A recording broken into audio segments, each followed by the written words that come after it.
this one, we're going to do a little review about what is greatest common factor.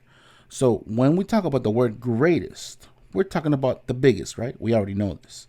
Common, what numbers they have matching. And factor, we already discussed that, is what numbers you can multiply it by. We have two problems, 10cd squared and 25c cubed d squared. Well, the best way to find the GCF, greatest common factor, is by breaking down these numbers.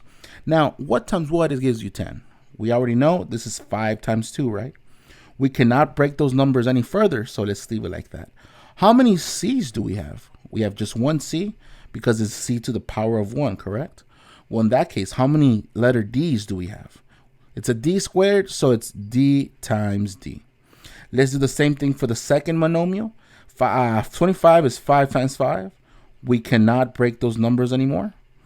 And how many c's do we have? 3 of them because it's cubic to the third power. And how many letter d's? 2. D and D. Now, as I told you guys, we're trying to find the greatest common factor. What numbers do these two have in common? Well, look at this. We got the 5s in common. We got a letter C in common. We have that letter D over here in common. And look, another one over there. Is that all they have in common? I think so. So if we were to write them down, that's a 5, that's a C, that's a D, and that's a D. So because we're multiplying everything, guys, D times D is just D squared.